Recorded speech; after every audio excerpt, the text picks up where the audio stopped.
এই দেহের মধ্যে কোথায়? আরাফাতের ময়দানটা কোথায়? এই দেহে সেই শয়তানটা কোথায় এবং শয়তানকে আমি কি দিয়ে ঢিল মারব? দয়া করে যেটা ভালো লাগে আমার গুরুর কাছে নালিশ করলাম, আবেদন, প্রার্থনা, আজিজি, মিনতি, আমার মনের যত কথা আছে সব আমার গুরু ছাড়া তো আমার মনের কথা কেউ মীমাংসা দিতে পারবে না। তাই আমার গানের থেকে প্রশ্নগুলো হয়ে গেল।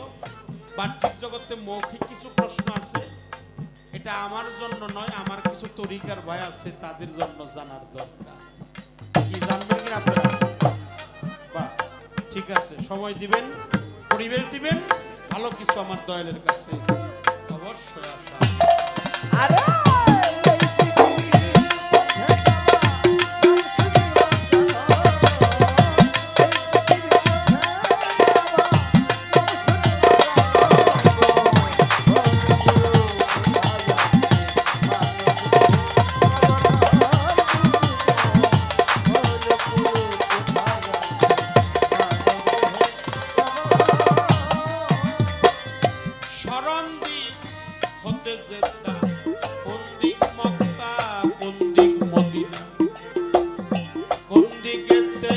মুবারক আর সাথে মিলাইছি না,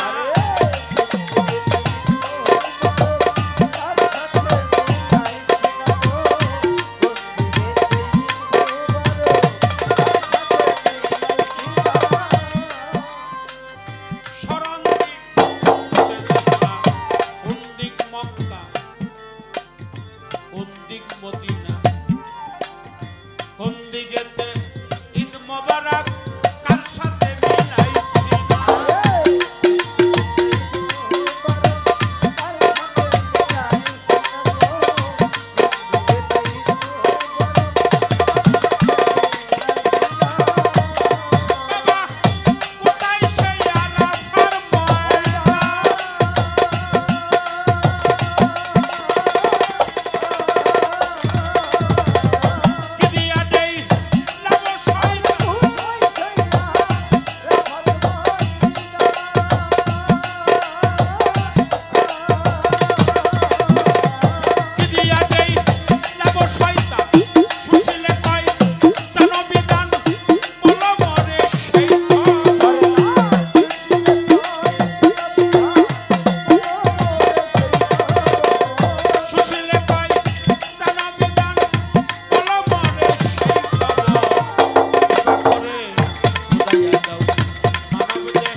আমার আলিম চিস্তির দরবারে আমি হাজারো ভক্তি রাখি, আমার ইলিয়াস বাবার দরবারে, আমার দয়াল বাবা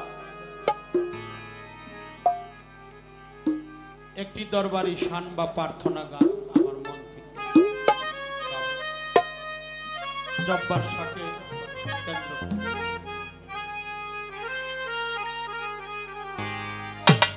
মন থেকে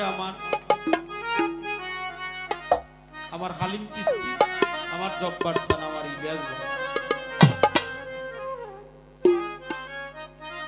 যদিও আমার আসরটা একটু বড় হয়ে গেছে, আপনারা আমাকে ক্ষমা করে দিবেন। আমার দয়াল তো, দয়ালের কাছে আমার আজও জীবিত।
আমার মহান মুর্শিদে মুকাম্মেল হযরত শাহ সুফি খাজা ইলিয়াস আহমেদ চিশতি নিজামী বাবাজানের গর্ভধারিণী মা দয়াল বাবা জব্বর শাহ রহমতুল্লাহ আলাইহের সহধর্মিণী আমার দাদি গুরু এই গানে সন্তুষ্ট হইয়া 1000 টাকা দিয়ে পুরস্কৃত করলেন। আমার মহান মুর্শিদে মুকাম্মেল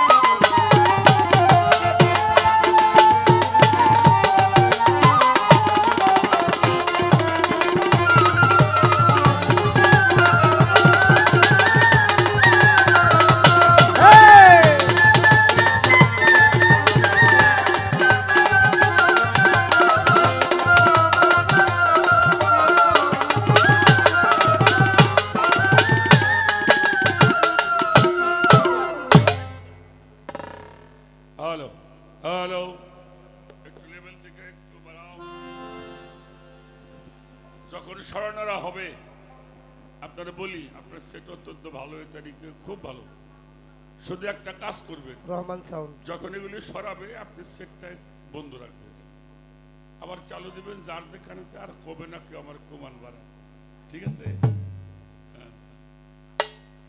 অনেক ভালো, অনেক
সম্মানিত সুধী, আজকে আমাদের এই সুফিবাদের এই মাহফিল, সেই মাহফিলে আমরা দুজন শিল্পী আপনাদের মাঝে চরণধুলি পেয়েছি। সকলের প্রতি শ্রদ্ধা ভক্তি নিবেদন করি। তা আমি সবিনয়ে অনুরোধ করবো আবারও, যে বাজানটা তাঁবুর বাহিরে দাঁড়িয়ে আছে, আমার মনে হয় কুয়াশার মধ্যে না থেকে একটু বসলে মনে হয় ভালো। খাওয়া দাওয়ার আয়োজন তো বাবাজি ভালোই করছেন, হ্যাঁ ভিতরে মহিষও কাটতেছে। মেহমান তো নাই, এই খানা খাওয়াবো কারে? হ্যাঁ খাওয়ার সময়ও পাবো কি? এত সুন্দর আয়োজন। আমার সাথী শিল্পী আজকে দরবার থেকে গুরু ভক্তের পালার মধ্যে আমার সাথী শিল্পী জনাব শরীয়ত সরকার এত গুরুত্বপূর্ণ কিছু আলোচনা প্রশ্ন সাজাইলেন।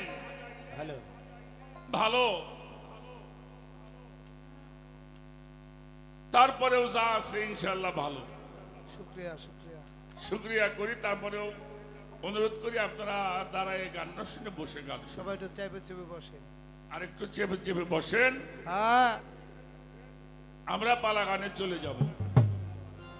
তবে বহু সঙ্গে তো আর ভালো জিনিস অর্জন করা সম্ভব নয়। শাস্ত্রে আছে বহু সঙ্গে হয় না বৃন্দাবন।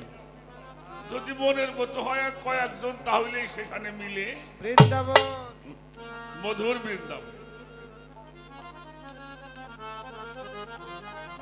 তো পালা গানে যাওয়ার আগে বলবো অনেক ভুল ত্রুটি হওয়াটাই স্বাভাবিক। যিনি বেশি কথা বলে তার ভুল হওয়াটাই স্বাভাবিক।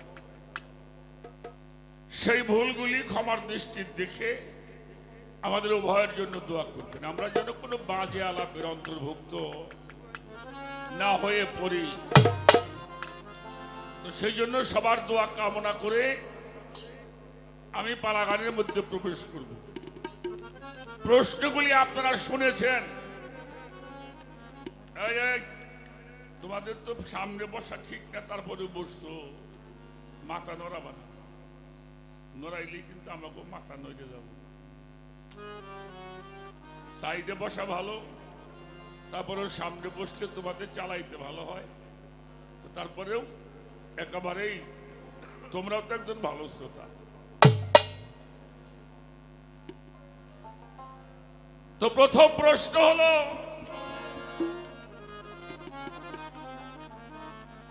আমরা ইসলাম ধর্ম গ্রহণ করেছি, আর সেই ইসলাম ধর্মের মধ্যে যারা দীক্ষিত হয়েছেন এমন কোন মাযহাব নাই তারা বলে না আমরা মুসলমান না। কি বাজান ঠিক কিনা? লামাযাবিরে কয় আমরা মুসলমান, আমরা ভালো। খারেজিরে কয় আমরা ভালো, জামাতিরে কয় আমরা ভালো, কাদিয়ানিরে কয় আমরা ভালো, আহলে সুন্নাত ওয়াল জামাত কয় আমরা ভালো। এখন সবাই ভালো। আল কায়দা, হামাস, আরো বহুত কিছু ৭৩ ফেকরার ইসলাম, কোন ফেকরা কয় না আমরা খারাপ। তাহলে সবাই যদি ভালো হয় তাহলে জ্ঞানদাম কে? কিরে বাবা, সবাই যদি ভালো হয় তাহলে এই ফেতনা ফেসাদ কেন? আমরা যারা পীর মুর্শিদ ধরা মানুষ, আমরা পীরকে কদম মুসি করি, তাজিম করি, সম্মান করি, তাজিমি সেজদা করি। এইটাকে নিয়ে হারাম ফাতোয়া দেয়। হ্যাঁ এইবার ভালো ভালো না, বসো বসো বসো। সুন্দর হয়েছে। আর আপনারাও যারা আছেন একটু চেপে বসবেন, ভালো হবে। যারা আছেন যদি কারো ক্ষুধা থাকে থাকে।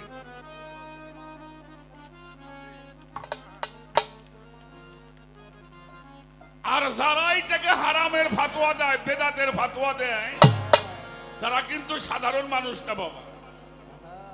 সাধারণ মানুষ না, তিনি একজন মুফতি, না হলে মুহাদ্দিস, মুহাক্কিক, আলেম ওলামা।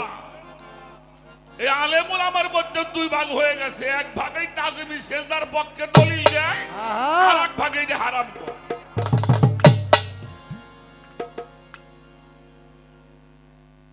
বাংলাদেশে বর্তমান সবচাইতে বড় আলেম কে? আস্তে আস্তে আস্তে আস্তে। হ্যাঁ, তোমরা বসো মা, বসো, বাবারা বসো। আমি দাদারে বলবো একটু খেয়াল করার জন্য। বর্তমান যিনি বাংলাদেশের ইসলামিক ফাউন্ডেশনের গভর্নর, ওনার চাইতে বড় আলেম কিন্তু আর কেউ কি বাবাজি আছে? এই আমাদের বাংলাদেশের ইসলামিক ফাউন্ডেশন আছে, এই ইসলামিক ফাউন্ডেশনের যিনি গভর্নর উনি হলেন ডক্টর কফিলউদ্দিন সরকার সালিহি মাদ্দাজিল্লাহুল আলী।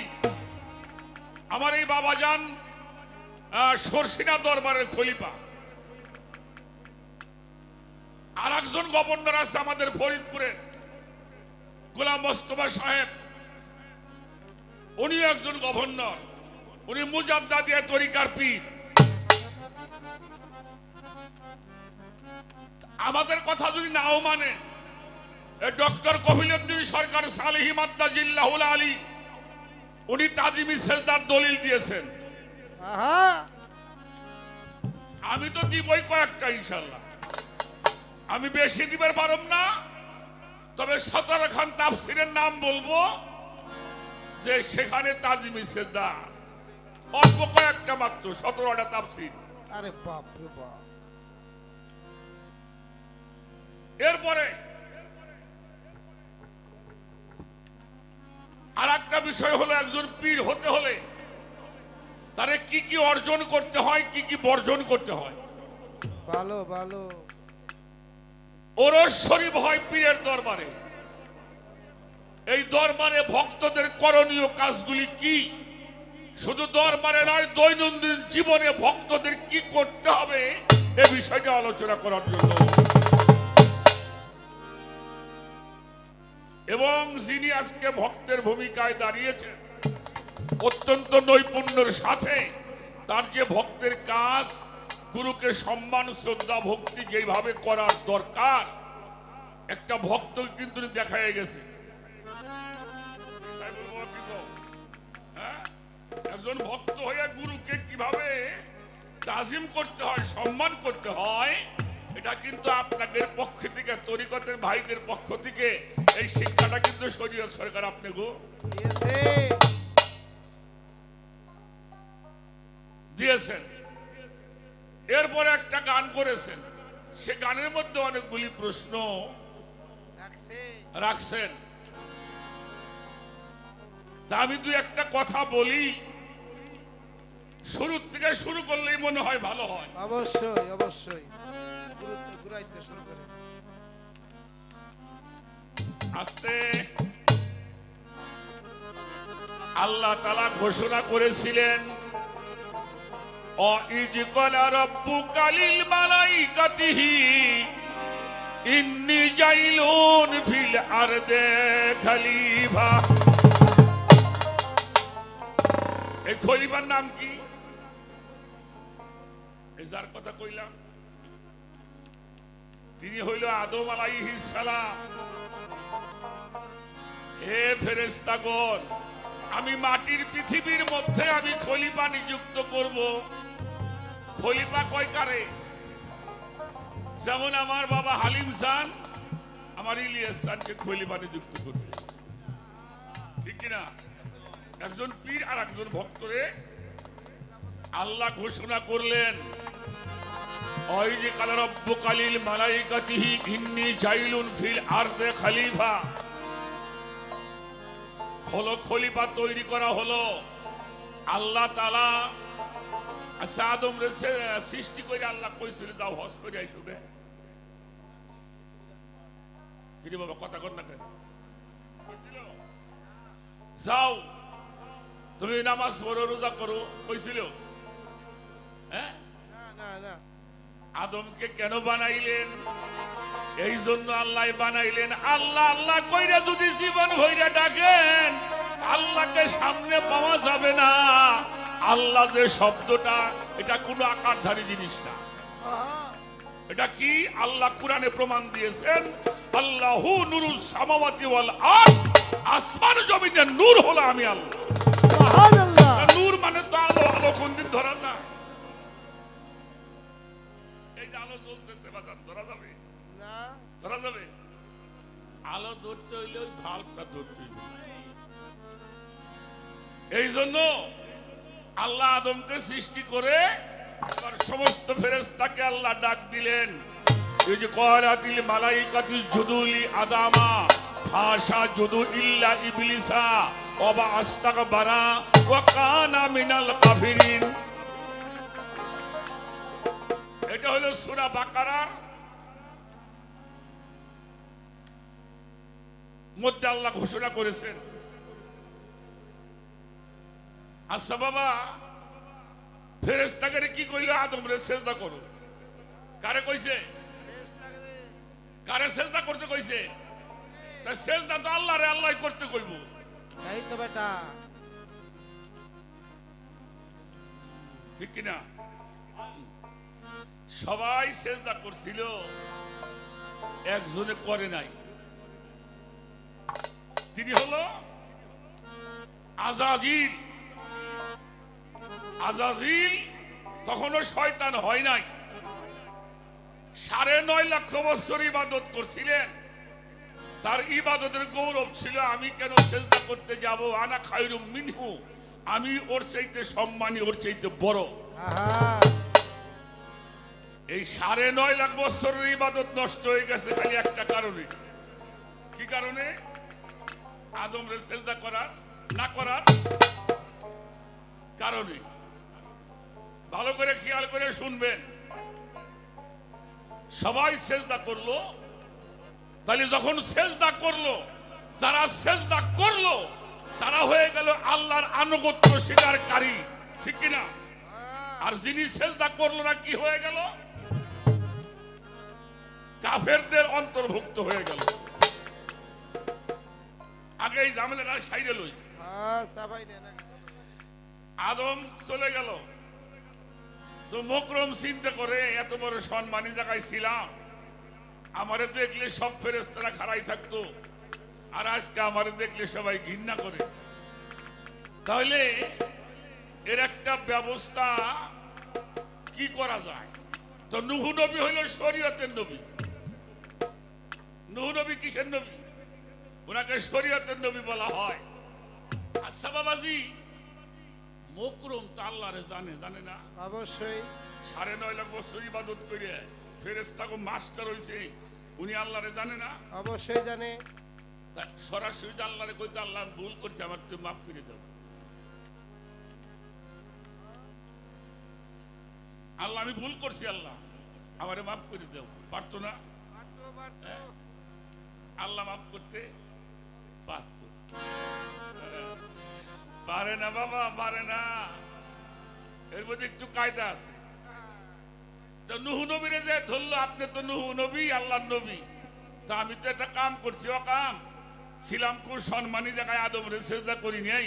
এই না করার কারণে আল্লাহ তো আমারে দাহা দিয়ে ফেলাই দিল। তা আপনি একটা কাজ করেন, আমার একটু এই মাফ করার ব্যবস্থা করাই দেন। করাই দেন। নূহ নবী আল্লাহরে কইলে, আল্লাহ মকরম তো মাফ চায়, কি করা যায়? মাফ করে দেন। কইলে না, তুমি এক কাজ করো, হ মাফ করে দেওয়া যাবে। কি? তুমি যে বলবা আদমের মাজার, আদমের রওজার পাশে একটা সিজদা করলে মাফ করে দেব।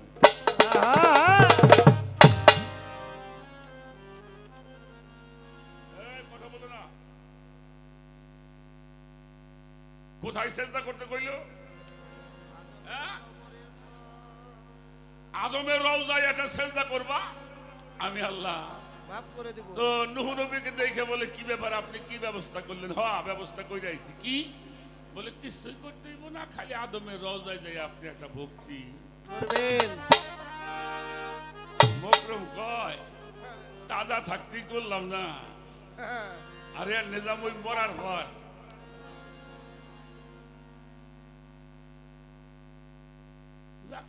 আল্লাহ বলে তাইলে মাফ হইল না। চলে গেল অনেক নবী, আসলো মুসা নবী। মুসা নবীরে কইলো, আপনি একটু ব্যবস্থা করেন। তো মুসা নবী আল্লাহরে কইলে, আল্লাহ মকরম তো মাফ চায়, তো কি করা যায়? হয়তো খবর আগের যাই, ওর কিছু করতে হইব না, শুধু আমার আদমের রওজার উপরে যাই একটা ভক্তি করবে দিব। তো মুসা নবীরে কইলো, কি ব্যবস্থা? বলে খবর তো আপনি আগেই জানেন, ওইটাই করতে হইব। মুসা নবীর কথা শুনে কইলে তোমরা বুদ্ধি করে নিছাও নাকি? আমি করি নেই, এটা করব না। আর একটা টাকা দিবি না। এই মাজারে সেজদা করা হারাম নাকি? এই কথা বলেন তো। মাজারে যদি সেজদা করা হারাম হয় আল্লাহর ওলি গেরে, তাহলে আদমের কবরের মধ্যে আল্লাহ সেজদা করতে কয় কেন?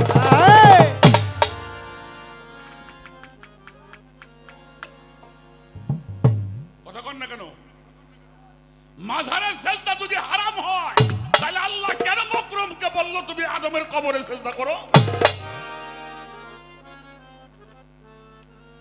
যারা ওই ওগের বংশ, ওকে কিতাব দিলে ওরা মানবো না।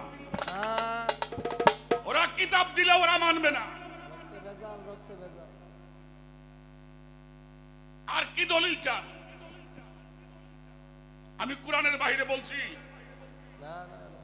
হুজুরে পাক মুহাম্মাদুর রাসূলুল্লাহ সকলেই বলতে হবে সাল্লাল্লাহু আলাইহি ওয়াসাল্লাম।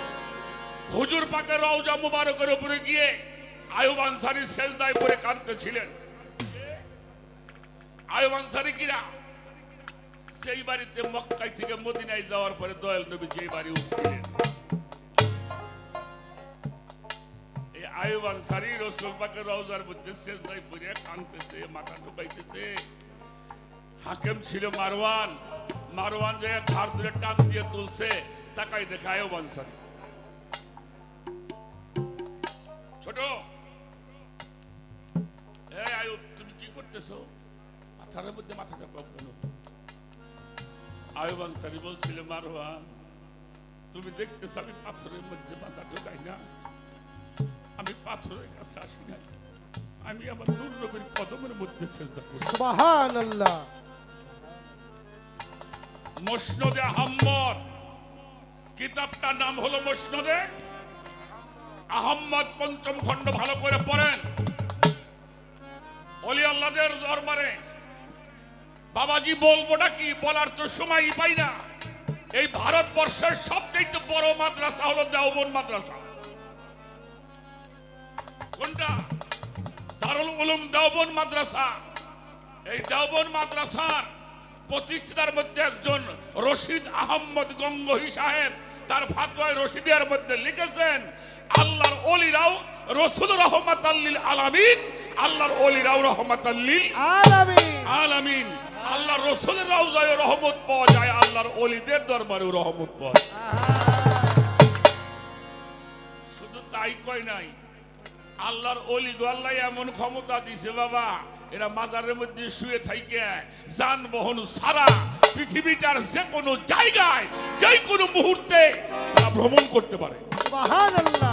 যানবাহন সারা। ছোট, এবার আসেন দেওবন্দের যিনি ফাতোয়া লিখছেন, আপনারা বিরক্ত হন নাকি? বিরক্ত হন? দেওবন্দের যিনি ফাতোয়া লিখেছেন, এই দেওবন্দের ফাতোয়া লিখেছেন, তার নাম হইল মাহমুদুল হাসান দেওবন্দি সাহেব। তার ফাতোয়ার কিতাবের মধ্যে লিখছে, দিনদার, পরহেজগার, আউলিয়া ইকরাম মুস্তাকিকু কদম মুসি করনে মুস্তাহাবে। একজন মানুষ 5 জনের হাতের মধ্যে পায়ের মধ্যে চুমা দিতে পারে। আচ্ছা, চুমা দিলে কি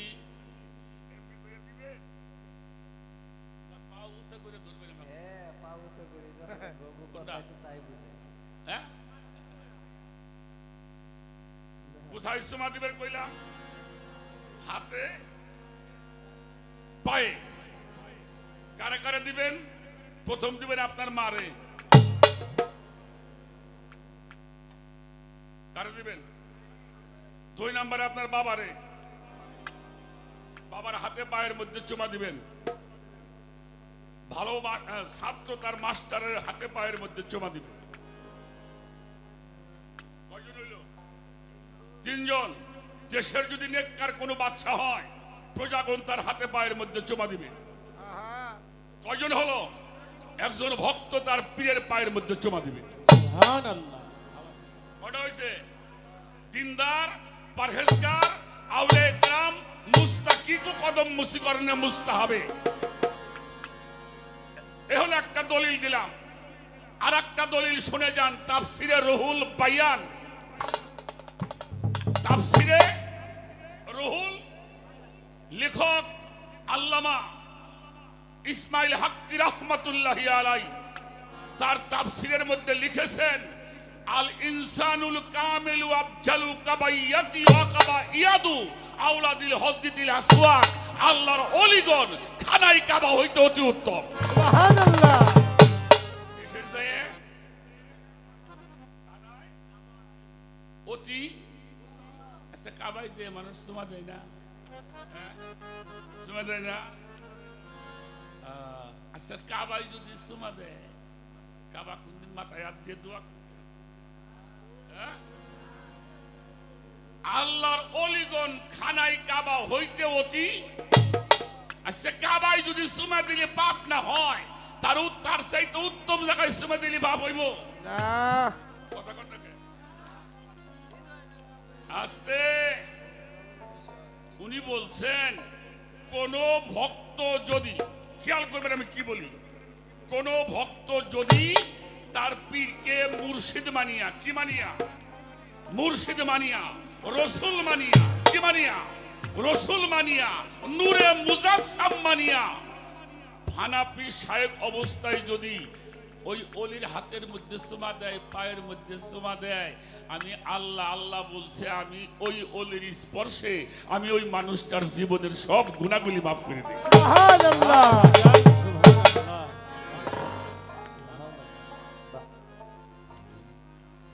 যদি ফাতোয়াটা তো দেন, আমি যাগো নাম কইতি তাগো নামে দিবেন। সিয়াসতটা 6টা হাদিস, কয়টা?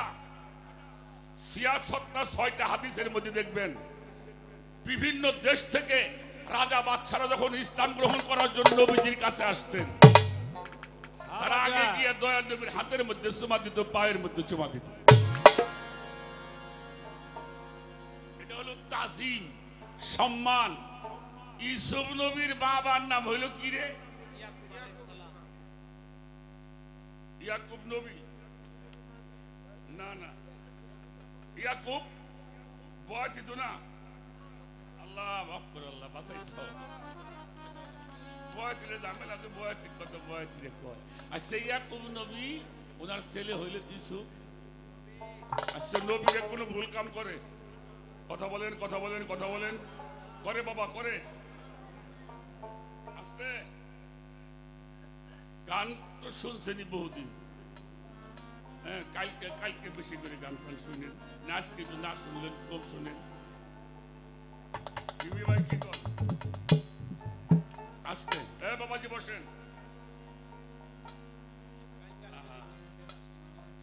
আস্তে আস্তে আস্তে। আরে ইউসুফ নবীরা কয় ভাই? 11 ভাই। তো ইউসুফ নবীর যখন, এই যে আমাদের মঞ্চে 2টা ছেলে ছিল, একটু আগে একটা ছেলে ছোট ছিল, অতএব 5-6 বছর বয়স। ইউসুফ নবী স্বপ্নে দেখেন, স্বপ্নে দেখছেন রাত্রে। কি স্বপ্ন দেখছেন? আকাশের সূর্য চন্দ্র 10টি নক্ষত্র ইউসুফ নবীর পায়ের মধ্যে সেজদা করে।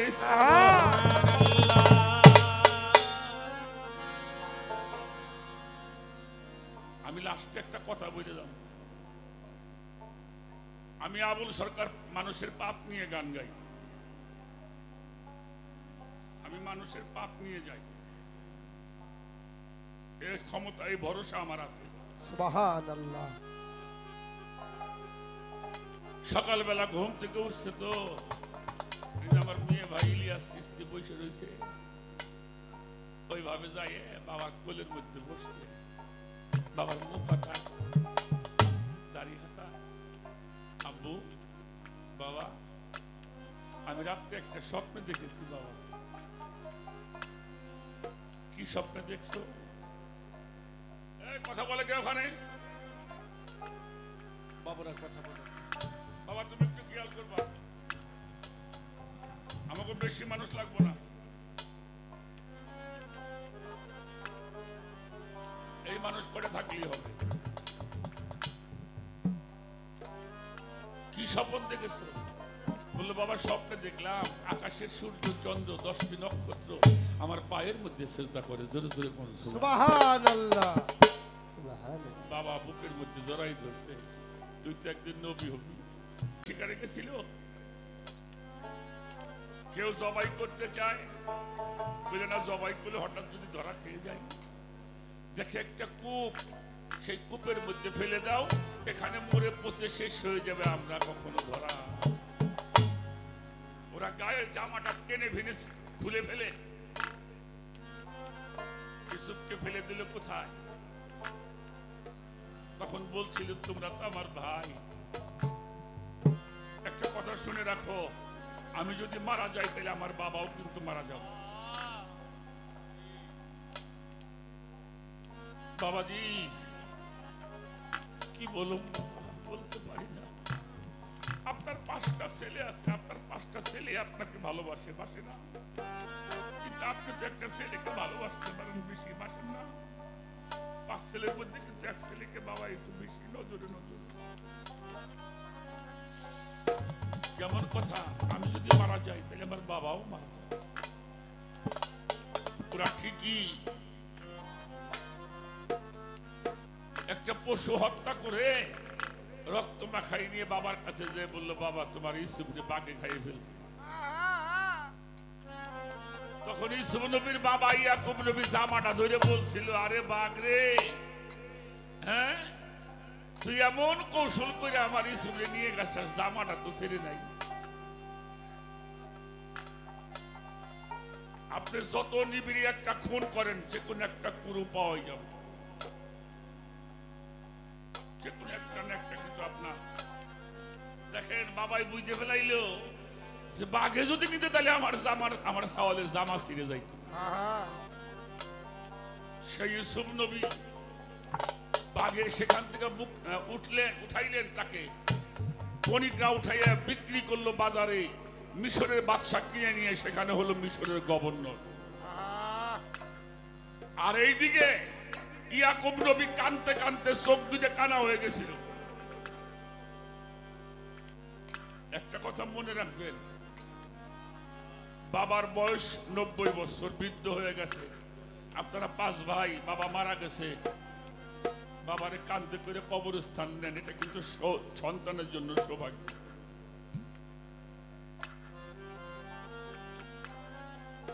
এটা কিন্তু বাজান বেশি ওজন হয় না রে, কিন্তু কেউ যদি ভাজন বেটার লাশ কান্দে না,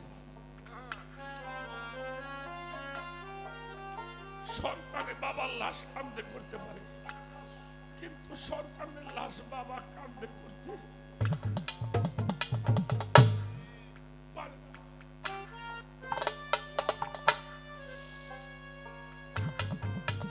সেই ইউসুফ নবী বাবা ছেলেদেরকে পাঠাইলো সাহায্য আনবার জন্য। সাহায্য আনতে যখন ওই ভাইয়েরা গেছে তখন তো চিনে ফেলাইছে, চিনছে না? তো ওরা তো চিনে নাই, দিয়ে আমাকে ভাই জিজ্ঞেস করলো তোমাদের বাবার নাম কি? বললো ইয়াকুব নবী। বললো মানুষটা আছে না মারা গেছে? কইলে আছে, তবে মরে যাওয়াই ভালো আছে। কেন? বললো আমার একটা ছোট ভাই ছিল, ছোট্ট সময় বাঘে খেয়ে ফেলেছে, সেই শোকে কাঁদতে কাঁদতে বাবা কানা হয়ে গেছে।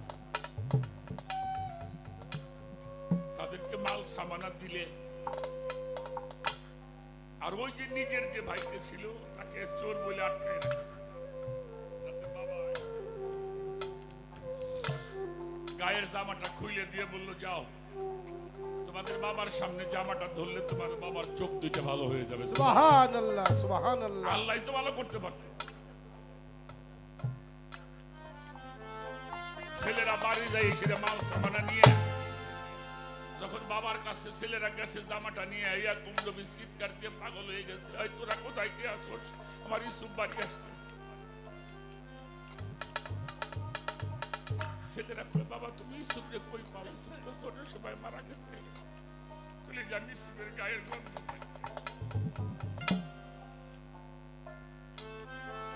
সম্পর্ক এমন একটা জিনিস, যখন জামাটা বাবার চোখের সামনে ধরছে, ইয়াকুব নবীর চোখ দুইটা ভালো হয়ে গেছে। সুবহানাল্লাহ সুবহানাল্লাহ। জামাটা বুকের মধ্যে ধরে কয় এটা আমার ইউসুফের গায়ের জামা, আমার ইউসুফ এখনো বেঁচে আছে।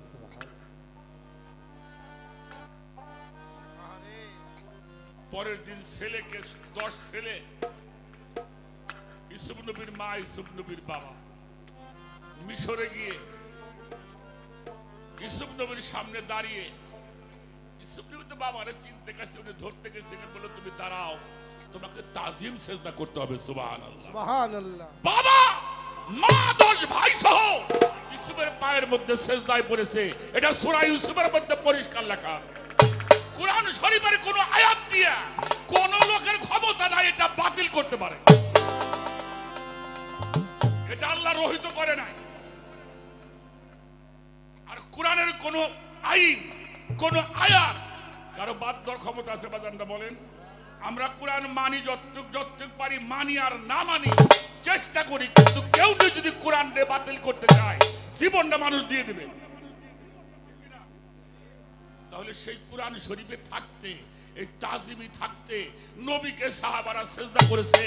আমি মোট 17 খান তাফসীর থেকে আপনাকে শোনাই দিব ইনশাআল্লাহ। তারপরেও যারা এইগুলি নিয়ে ভেজাল করে, কারা করে, যারা যুগে যুগে নবী রাসূলের দুশমন ছিল, আজ ওলি আল্লাহর দুশমন তারা। এবার একটা কথা বলি, আমি গান গাই আল্লাহ দেখতেছে কিনা? হ্যাঁ? আমার মনের মধ্যে কি আছে আল্লাহ বোঝে কিনা? আমি যা বলি তা আল্লাহ শোনে কিনা?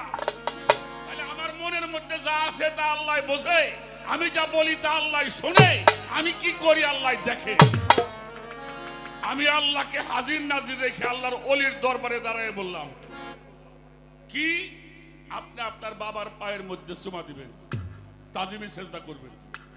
মার পায়ের মধ্যে চুমা দিবেন, তাজিমি সেজদা করবেন। গুরুজনদের পায়ের মধ্যে চুমা দিবেন, তাজিমি সেজদা করবেন।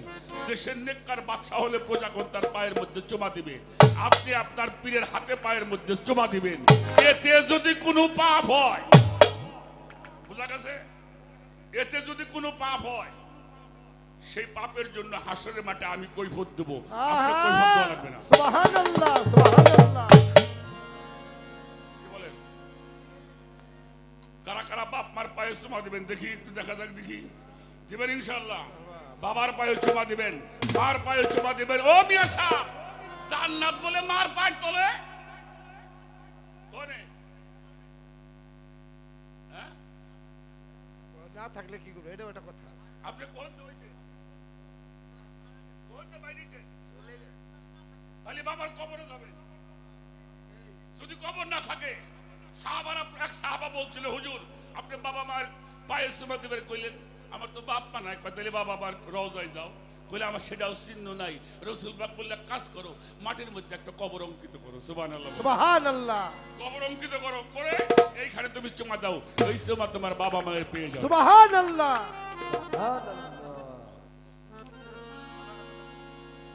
আর একটা কথা কয়ে যাই, বেশি দিন তো থাকা যাবে না দুনিয়াতে। বাবাজি, আমার জীবনের কথা বলছি। আমরা যখন স্কুলে পড়েছি, পরীক্ষা দিতে গেছি, বাবার পায়ের মধ্যে চুমা দিতে। ভক্তি করতে কিনা আছেন এমন মানুষ আছেন, মার পায়ের মধ্যে ভক্তি করছেন, দাদার পায়ের মধ্যে ভক্তি করে স্কুলে পরীক্ষা দিতে গেছেন, মাথায় হাত দিয়ে দোয়া করছে। এই যতদিন পর্যন্ত আইনটা ছিল, আমাদের দেশে একটা বৃদ্ধ আশ্রম ছিল না। আরে যখন এটা বাতিল হয়েছে, যখন এটা হারাম বেদাত দেওয়া হয়েছে, এখন আর পোলাপান বাপ মায়ের ভক্তি সম্মান করে না। বুঝ হইলে পারে নিয়ে ঠিক আসে বৃদ্ধ আশ্রমে।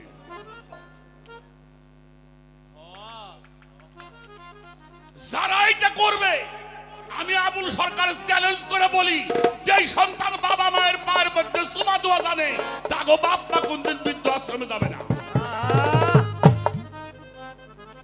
ওই বেটা বান্দির সওয়াল, তোর এত বাড্ডা মানুষ পেটের মধ্যে রাখলো, জায়গা কম হয়েছিল? মা কম হয়েছিল? তোর এত কায়দা করে তোর পেটের মধ্যে রাখলো, তার সমস্যা হইল না। আর মা এখন বুঝে হয়েছে তোর বাড়ি জায়গা হয় না। তোর বান্দির সওয়াল, তোর আরো বেশি কিছু করার দরকার।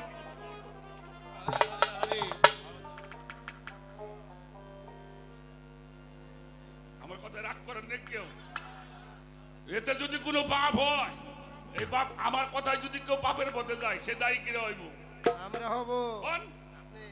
আমি এটা বুঝি না, এটা আমি বুঝি। আপনারা এটা করবেন, এতে যদি কোনো পাপ হয়, হাসরের মাঠে সব পাপের দায়িত্ব আমি নেব। আরে সুবহানাল্লাহ।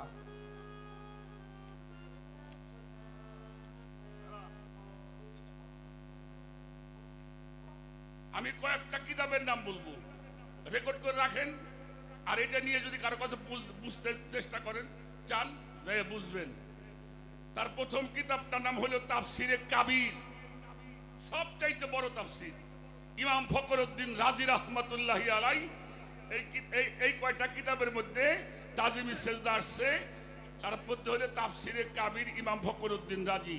2 নম্বরে আল ইহসানুল কোরআন, আল্লামা আলুসি রহমাতুল্লাহি আলাই। তাফসিরে ইবনে আব্বাস ইবনুল আরবি 2য় খণ্ড।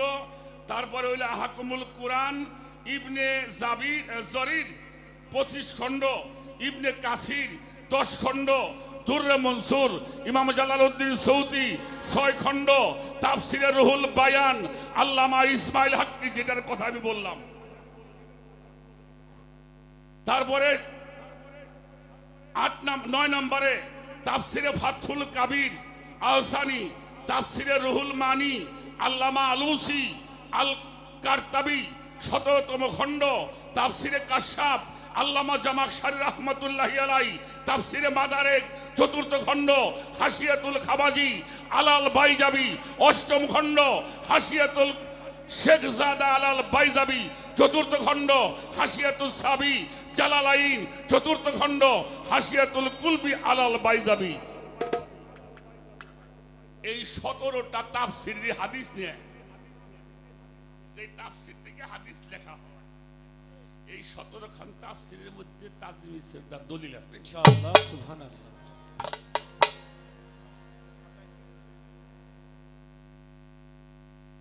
আমি এর বেশি আর কথা কি বাবা হইছে নাকি দিবেন? এরপরও যদি না করেন, আমার জানানোর দায়িত্ব, মানার দায়িত্ব হইল আপনার। বেটা খালি পানি খেয়ে বড় হই নেই, ভাতও খাইছি কয়টা।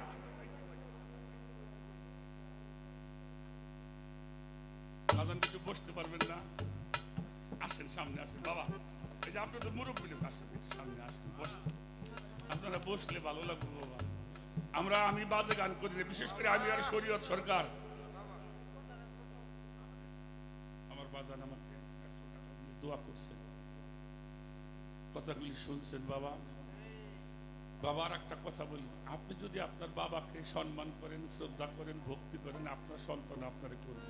অবশ্যই অবশ্যই, ঠিক না? আপনার যা দিবেন তাই পাবেন। লাস্ট কথা, আপনি যদি আপনার বাবারে 1 বালতি পানি উঠে গোসল করাই দেন, আপনারা সওয়াল দেখবার খুব চিন্তা করবো, আমি আমার আব্বুর একটু পানি উঠিয়ে দিই।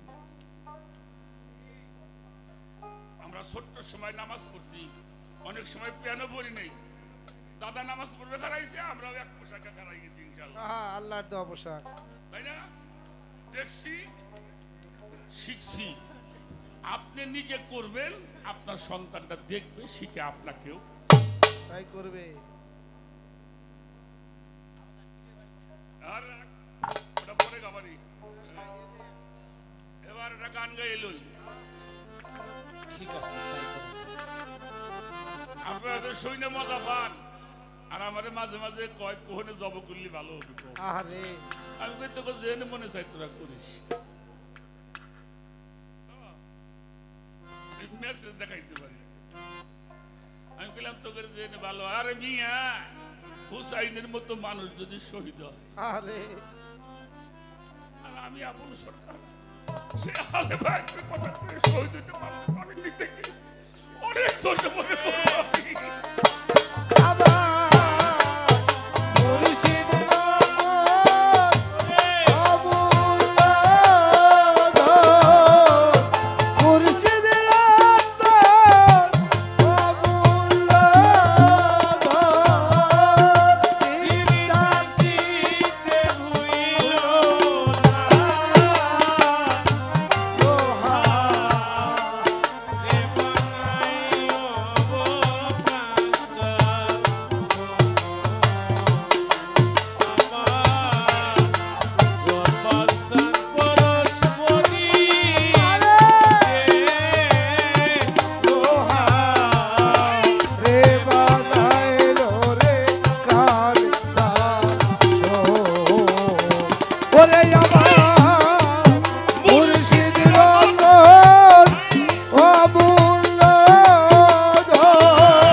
ভক্তের কাবা যেজন করে জিয়ারতে যেইজন করে জিয়ারত সে হইয়াছে মানুষ প্রধান সে হইল মানুষ প্রধান সে খোদার নিয়ামত পীরের বাড়ি ভক্তের কাবা যে কইরেছে জিয়ারত বাজাতে কইরেছে এ হইয়াছে মানুষ প্রধান এ হইয়াছে মানুষ প্রধান হইছে মাওলা নিয়ামত পীরের বাড়ি ভক্তের কাবা যে কইরেছে জিয়ারত বাজাতে কইরেছে জিয়ারত এ হইয়াছে মানুষ প্রধান এ হইয়াছে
আমাদের দেশে এই তরিকত নষ্টের মূলে কিছু পিসাবরা আছে। ঠিক কইছি না বাবা? এরা মেলা মেলাবের জন্য বয়াতেন, এই মেলা মিলেই না বয়াতি দিয়ে তরিকত্রে খাইছে। এটা টাকা দিয়ে বয়াতে আনবি, হাদিস কর্ণের মতো কথা কব, 10 জন লোক শুনবো, ওরা ভালো হয়ে বাড়ি যাবো ইনশাআল্লাহ। আমি ইলিয়াস ভাইরে কমো, ভাই ওরস মাহফিল করেন, মেলা মিলিয়ে এনে বয়াতি দেন না আসে দরবারে।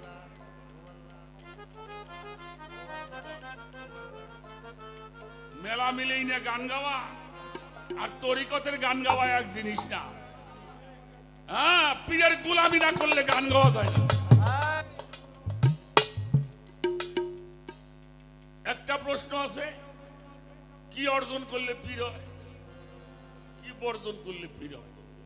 অর্জন করতে হয় মাওলাইয়া, যেটা আমরা কই খেলাফত। অর্জন করতে হয় রিসালাত, চরিত্র। কার চরিত্র? আমার রাসূলের চরিত্র। আল্লাহর গুণে গুণান্বিত হওয়া, ওলির গুণে গুণান্বিত হওয়া। আর একটা হলো কামলিয়া, যেটা রুহানি শক্তি বলা হয়। এই রুহানি শক্তি দিয়ে রুহের চিকিৎসা করে। দেহের চিকিৎসা ডাক্তারে করে, রুহের চিকিৎসা আল্লাহর ওলিরা করে। কারা? আল্লাহ বলেছেন কোন মাসাদিকিন, তোমরা সত্যবাদীদের সঙ্গী হয়ে যাও। আর বর্জন করতে হবে আমি। এই আমারে চেনো, এটা কি ভালো কথা না খারাপ কথা? হ্যাঁ, এটা শয়তান। আমার চিনিস? এটা হলো আমি। বাড়ি আমার, গাড়ি আমার, সব আমার, বলে কিছুই নেই তোমার। আর রাখো। এরপরে আমিত্ব। তাহলে আমি, আমার, আমিত্ব, এই তিনটা আমার হালিম চাঁদের চরণে করতে হবে বিলুপ্ত। এই তিনটা বিলুপ্ত করবা, ওই তিনটা অর্জন করবা। আমির মধ্যে আবার 2 ভাগ আছে। একটা আমি, আমারে চিনিস বেটা, এটাও আমি। আমার বাবা, আমি তো কিছুই জানি না, আমার হালিম চাঁদ জানে। আমি তো বাবা কিছুই জানি না, আমার দয়াল চাঁদ জানে। হ্যাঁ, 12 মাসে 12 চান, সব চান আন্দার, যদি গুরু চান না আসে, যদি আমার দয়াল চান না আসে, সব চাঁদ। সাইজি লালন বলেছেন, নয়ন চাঁদ প্রসন্ন যার, সকল চাঁদ দৃশ্য হয় তার। লালন বলে সকল আধার, আমার গুরু চাঁদ কি হয়। এটা আড়াইও না, আর বেশি বললাম না। এই পর্যন্তই থাকো। একটা ভক্ত পীরের বাড়ি যাবা, কোনো কাম নাই, তাও ঘুরে বেড়াবা। একটা ময়সান চাও, খাটে যায় হই থাকবা।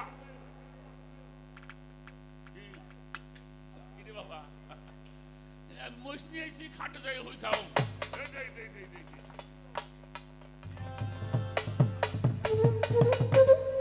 1 লাখ দেওয়ার কাম না, এটা 1 লাখের চেয়ে বেশি বাবা। আলহামদুলিল্লাহ। হাজী রফিক বহুমুখী ফার্ম, ওনার বৃদ্ধাশ্রম, মহিলা মাদ্রাসা, অনেক কিছু করছেন মনে হয়। যাক ভালো। বাবাজি হাজী রফিকুল ইসলাম খান খোকন, উনি 100 টাকার মাধ্যমে, উনি বলতেছে 1 লাখ টাকা দেওয়ার। 1 লাখের চেয়ে বেশি না। আস্তে, আমি অত তত্ত্ব জানি না। গোলামি না করলে সেলামি পাওয়া যাবে না। যার যত গোলামি, তার তত সালাম। যদি মাতবার সাইডে হইয়া থাকো, সব এরাবি দেখবে বস্তা ভরিয়া ঘরে নিছাও, ঘরে যাই দেখবে দাদা 1 বস্তা খালি হয়ে গেছে। নিজ দেশে। আর যদি গোলামি ঠিক থাকে, খালি বস্তা একলাই ঘরে ভরে থাকবে।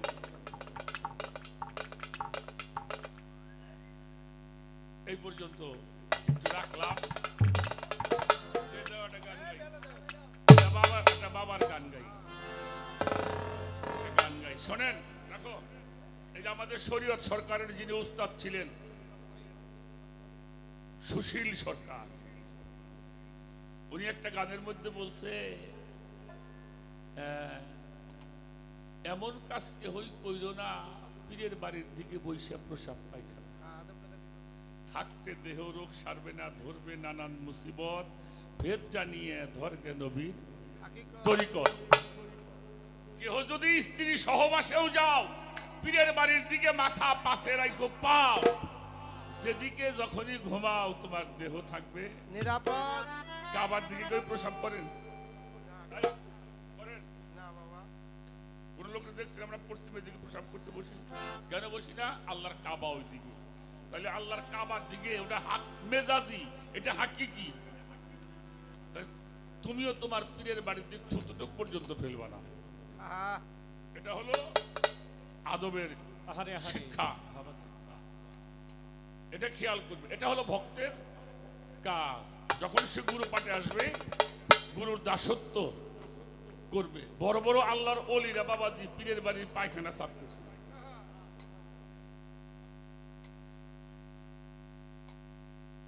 পায়খানা সাফ না করলে তো অহংকার যাইব না। আমি আবুল সরকার, সারা দেশের মানুষ আমার চেনে, দেশের বাইরে মানুষ আমার বায়না করে আমার পায়খানা দুবার কইল।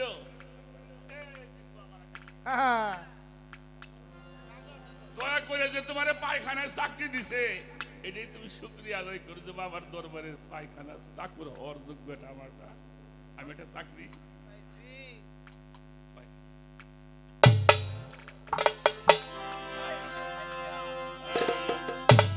বাবার একটা গাড়ি গাবো, গানটা একটু মেলাদিন গাওয়া হয় না, গানটা গাই। এই যে গুরুর চরণ করো শরণ, হাই হাই বেটা, হে কত মানে গান, অনেক পুরান গান। গুরুর চরণ করে শরণ আগে লুপ্ত করো কাম্বিকার।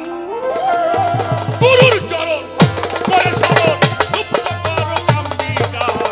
সাধুগঞ্জ যাবি মনামার মনরে, সাধুগঞ্জ যাবি যদি মনামার। গুরু চরণ করে চরণ লুপ্ত করো কাম্ভিকা, গুরু চরণ করে চরণ লুপ্ত করো কাম্ভিকা। সাধুগঞ্জে যাবি যদি মন আমার বাজার রে, সাধুগঞ্জে যাবি যদি মন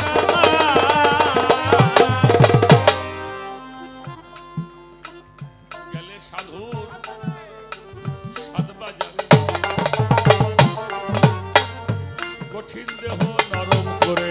আমার সাধু সদাচারে কঠিতে হলো।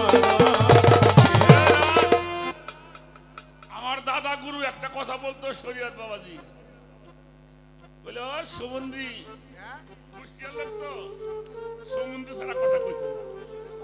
ও সুমন্দি, কোমল হাত ছাড়া গুরু ভজন হয় গো শালা। আরে ধরো, হ্যাঁ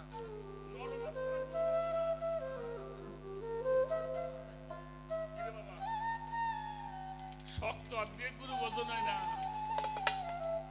তাই বাবা জান সাধু গেলে সাধু সাধু বাজারে নরম করে। সাধু সদাচারে কঠিতে হলো। ওই গেলে সাধু সাধু বাজারে কঠিন নরম করে, প্রেমাগুনে দগ্ধ করে উঠাবে দেহের ঝঙ্কার। করে উঠাবে ঢের ঝঙ্কার, দেবা গুরু দগ্ধ করে উঠাবে ঢের ঝঙ্কার। ওরে তোরে পুরাই করবে ভাজা ভাজা, মরা দেহ করবে গো তাজা। ওই পুরাই করে আজা ভাজা ও ভদ্রবে। মরা দেহ করবে তাজা, সাজার উপর দিবে সাজা, কেউ নাহি আসিবে। সাজার উপর দিতে রে সাজা, কেউ নাহি আসিবে। সাজার উপর দিবে সাজা, কেউ নাহি আসিবে আর। সাধুগঞ্জ যাবি মনামার মনামার, সাধুগঞ্জ যাবি যদি মনামার।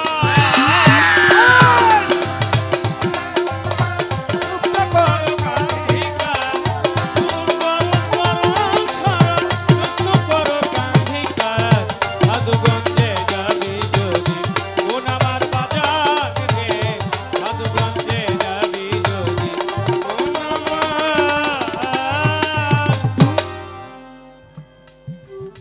গেলে সাধুর সাধু কঠিন দেহ নরম করে প্রেমাগুনে দগ্ধ করে উঠাবে দেহের ঝঙ্কার, পুরাই করবে ভাজা ভাজা করে, মরা দেহ করবে তাজা, সাজার উপর দিবে সাজা।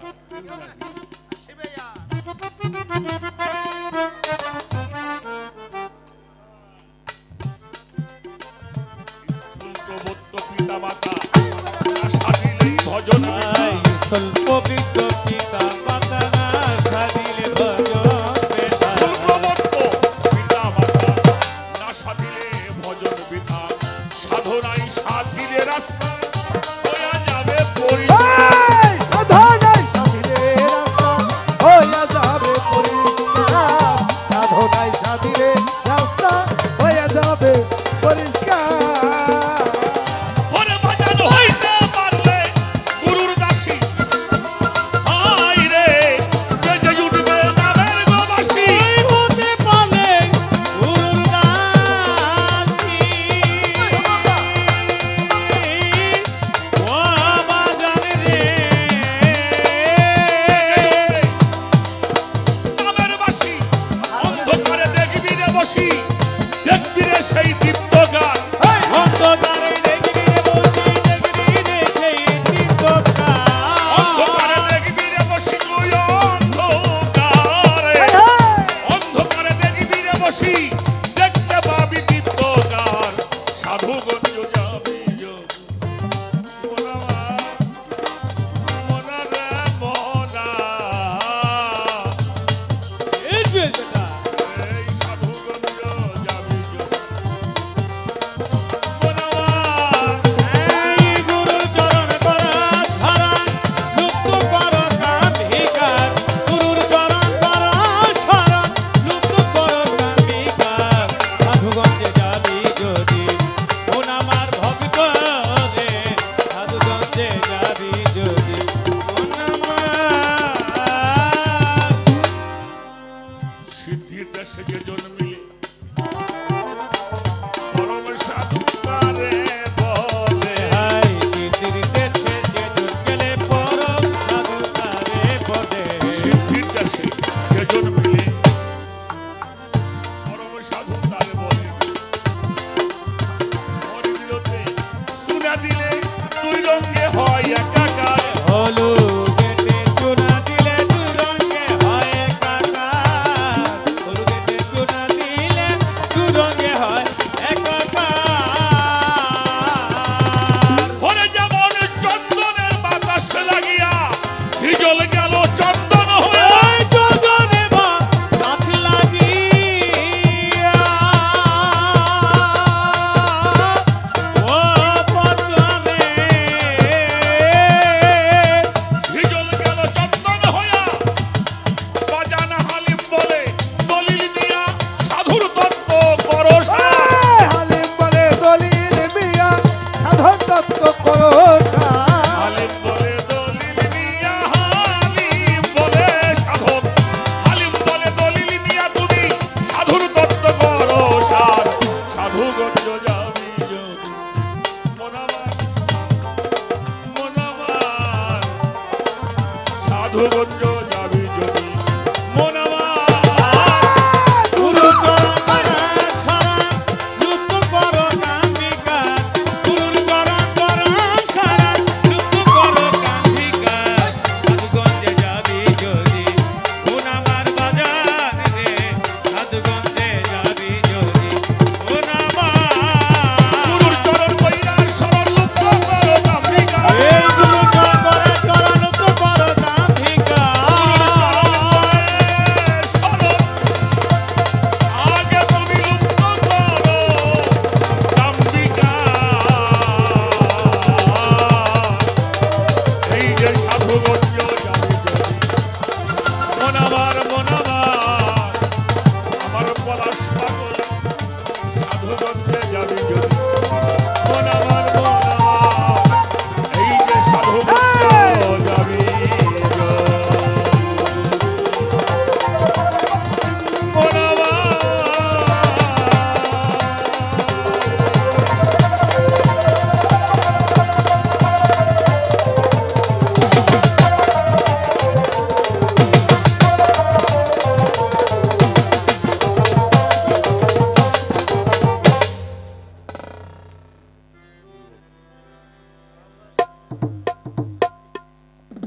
আমার মহান মুর্শিদে মুকাম্মেল হযরত শাহ সুফি খাজা ইলিয়াস আহমেদ চিশতি নিজামী বাবাজানের গর্ভধারিণী মা আমার দয়াল বাবা জব্বর শাহ রহমতুল্লাহ আলাইহের সহধর্মিনী শুকুর জান চিশতি আমার দাদি গুরু এই গানে সন্তুষ্ট হইয়া 1000 টাকা দিয়ে পুরস্কৃত করলেন।